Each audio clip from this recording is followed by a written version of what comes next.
प्रधानमंत्री नरेंद्र मोदी ने कहा कि भारत में निवेश का ये सर्वोत्तम समय है। वर्चुअल माध्यम से दावोस एजेंडा शिखर सम्मेलन में हुए शामिल।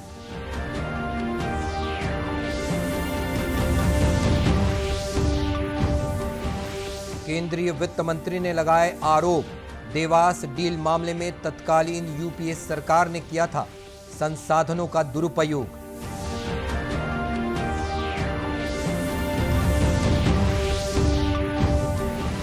मार्च के पहले सप्ताह में 12 से 15 साल के बच्चों को भी लगेगा कोविड का टीका।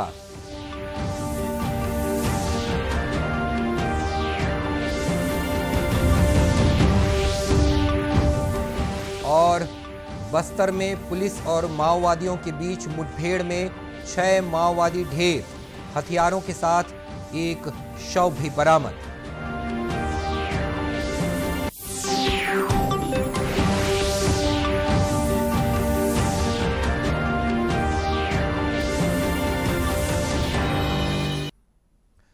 नमस्कार, आप देख रहे हैं दूरदर्शन समाचार। मैं हूं मनीष अहलुवालिया। अब समाचार विस्तार से।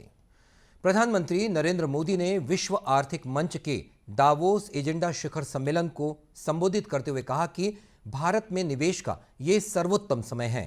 प्रधानमंत्री ने विश्वास व्यक्त किया है कि भारत आने वाले समय में समग्र विश्व की आशा और आकांक्षाओं को पूरा करेगा।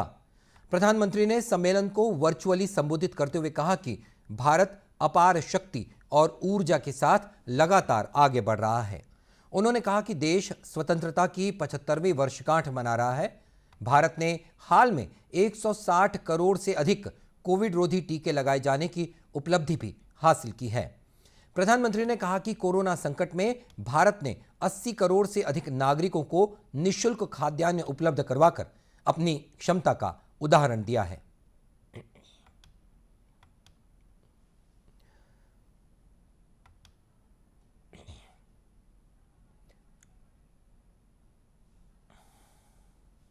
पर्यावरण अनुकूल जीवन शैली के लाइफ मिशन का उल्लेख करते हुए प्रधानमंत्री ने कहा कि इसे जन आंदोलन बनाना धरती को जीवन के अनुकूल बनाने की मजबूत आधारशिला होगा। प्रधानमंत्री ने कहा कि इन संस्थाओं में सुधार के लिए प्रत्येक लोकतांत्रिक देश को आवाज उठाना जरूरी है ताकि वे वर्तमान और भविष्य की चुनौतियों से निपटने में सक्षम हो सकें। बढ़ते हैं अगली खबर की तरफ। केंद्रीय वित्त मंत्री निर्मला सीतारमण ने 10 साल से ज्यादा पुराने देवास मल्टीमीडिया मामले में प्रेस कॉन्फ्रेंस कर तत्कालीन यूपीए सरकार को कटघरे में खड़ा किया। उन्होंने कहा कि इस मामले में सुप्रीम कोर्ट का आदेश आया है जिसमें उन्होंने एनसीएलटी के आदेश को सही ठहराया है। उन्होंने आरोप लगाया कि कांग्रेस शासन में संसाधनों का दुरुपयोग किया गया। वित्त मंत्री ने कहा कि जब 2005 में यह सौदा हुआ था तब यूपीए की सरकार थी। सीतारमण ने कहा कि तत्कालीन टेलीकॉम मंत्री कपिल सिब्बल ने इस पर प्रेस कॉन्फ्रेंस की थी, लेकिन उन्होंने इस मामले पर कैबिनेट नोट का जिक्र नहीं किया। वित्त मंत्री ने कहा कि मोदी सरकार ने अदालत में इस फ्रॉड के खिलाफ लड़ाई लड़ी है। उन्होंने कहा कि यह डील देश और देश के लोगों के साथ धोखा थी।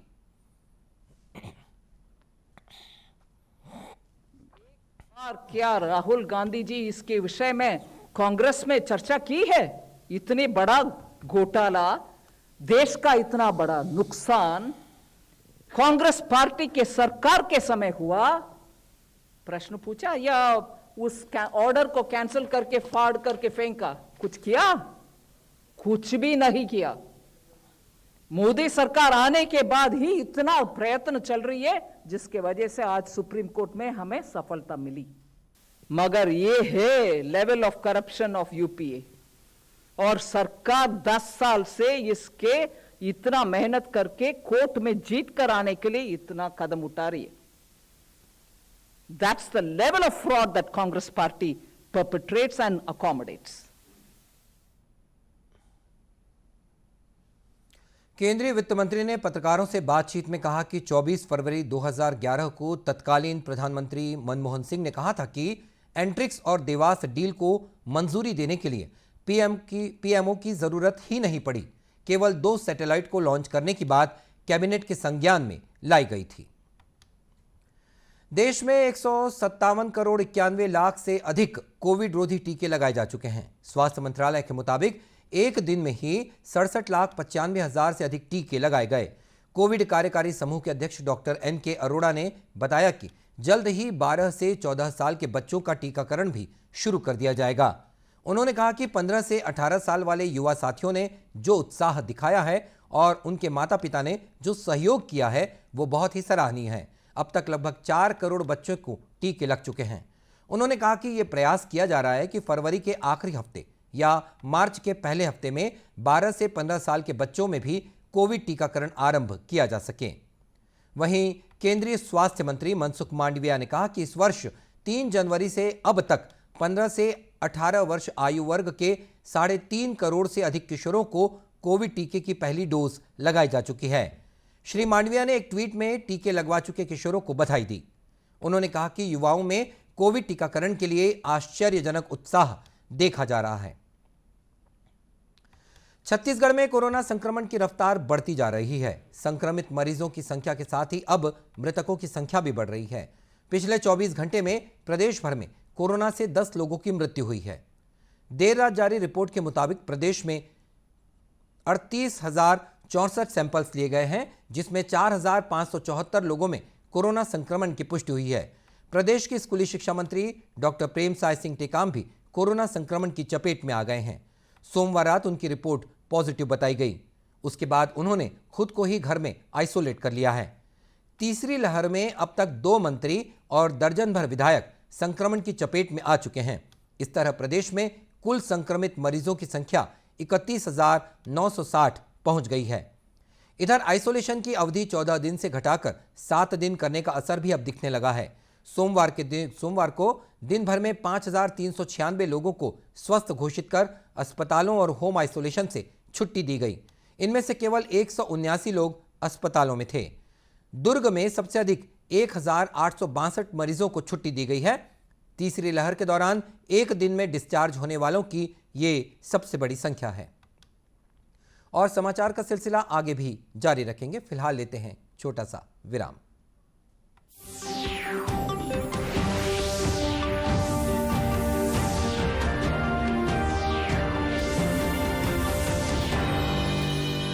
देखिए, अगर आपको रिजर्व बैंक ऑफ इंडिया या किसी संस्था के नाम पे बिना मांगे बड़ी रकम जैसे कि लॉटरी हो, टैक्स रिफंड हो का ऑफर मिलता है तो उस पर बिल्कुल भरोसा ना करें। रकम को पाने के लिए ना तो अपने बैंक अकाउंट की जानकारी शेयर करें और ना ही कोई धनराशि जमा करें। ऐसे जितने भी मैसेजेस हैं उनको आप बिल्कुल अनदेखा कर दीजिए, क्योंकि RBI कहता है जानकार बनिए, सतर्क रहिए।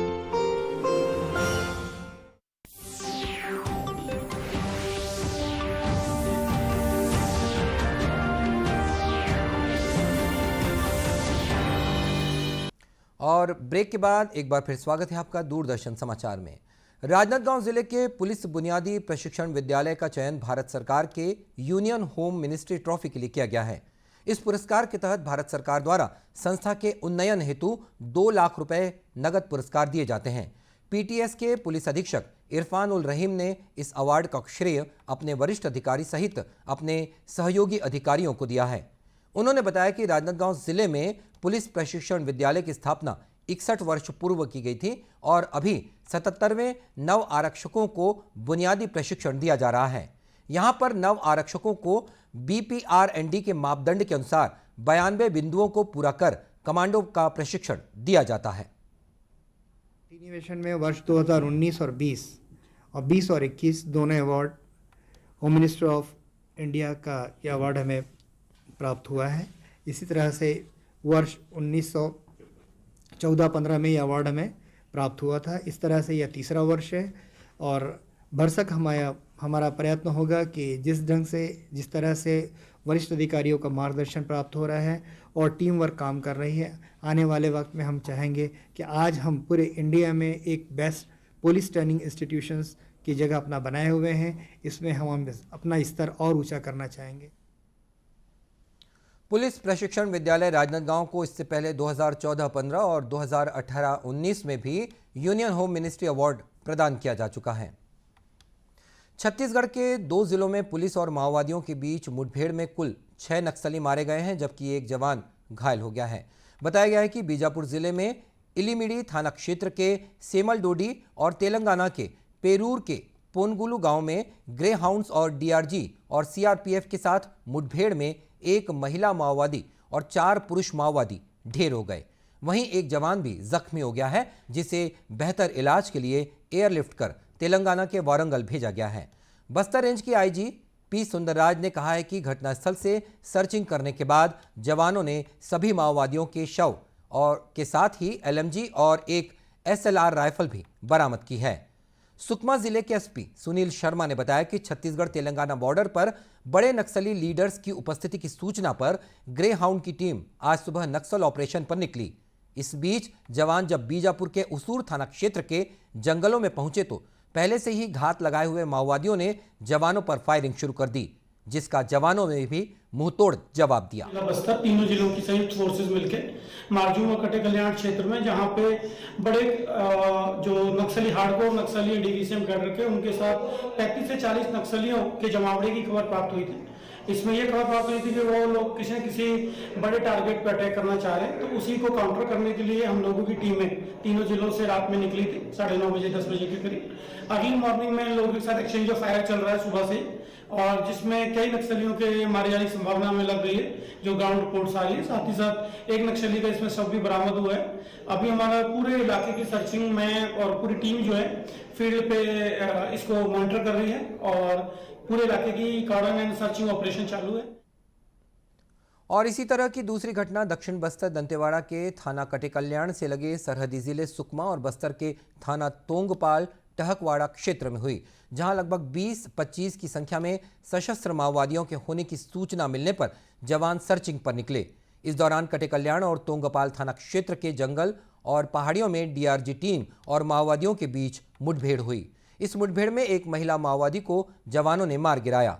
मुठभेड़ के बाद घटनास्थल की सर्चिंग के दौरान जवानों ने महिला माओवादी का शव बरामद कर लिया है, जिसकी पहचान एरिया कमेटी सदस्य मुन्नी के रूप में की गई है। और अब बात मौसम की। छत्तीसगढ़ में हवाओं की दिशा बदलते ही आसमान में छाए बादल हट गए हैं और मौसम साफ होते ही अब न्यूनतम तापमान में गिरावट दर्ज की गई है। इसके कारण सामान्य न्यूनतम तापमान में 5 डिग्री सेल्सियस तक की कमी दर्ज की गई है, जिससे बलरामपुर, अंबिकापुर, चिल्फी घाटी और पेंड्रा रोड सहित कई इलाकों में ओस की बूंदें तक जम गईं। रायपुर मौसम विज्ञान केंद्र के मुताबिक प्रदेश में अब उत्तर से शुष्क और ठंडी हवाएं आ रही हैं, जिसकी वजह से मौसम बदला है। अब दिन के तापमान में 2 से 3 डिग्री सेल्सियस की वृद्धि हो रही है। बताया गया है कि प्रदेश के अधिकांश हिस्सों में सुबह के वक्त मध्यम से घने स्तर का कोहरा छाया रहेगा। मंगलवार को जारी आंकड़ों के मुताबिक बलरामपुर प्रदेश का सबसे ठंडा स्थान रहा, जहां न्यूनतम तापमान 4.4 डिग्री सेल्सियस दर्ज किया गया, जबकि जशपुर के डूमरबहार और कोरिया में 7.1 डिग्री सेल्सियस न्यूनतम तापमान दर्ज किया गया है। राजधानी रायपुर में धूप की वजह से लोगों को कुछ राहत मिली है, लेकिन रातों में ठंड बढ़ी है। रायपुर में न्यूनतम तापमान 13.2 डिग्री सेल्सियस दर्ज किया गया। मौसम विभाग के मुताबिक मैदानी शहरों में बिलासपुर और दुर्ग में भी न्यूनतम तापमान सामान्य से काफी कम रिकॉर्ड किए गए हैं। और बुलेटिन के अंत में मुख्य समाचार एक बार फिर। प्रधानमंत्री नरेंद्र मोदी ने कहा कि भारत में निवेश का यह सर्वोत्तम समय है। वर्चुअल माध्यम से दावोस एजेंडा शिखर सम्मेलन में हुए शामिल।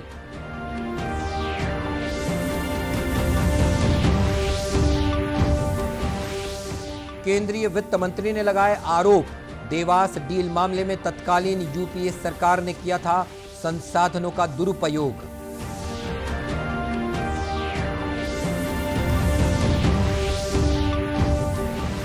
मार्च के पहले सप्ताह में 12 से 15 साल के बच्चों को भी लगेगा कोविड का टीका।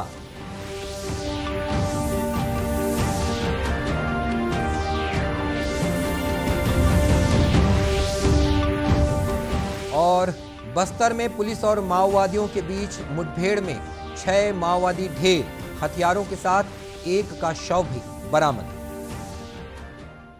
और इसी के साथ ये समाचार बुलेटिन समाप्त हुआ। नमस्कार।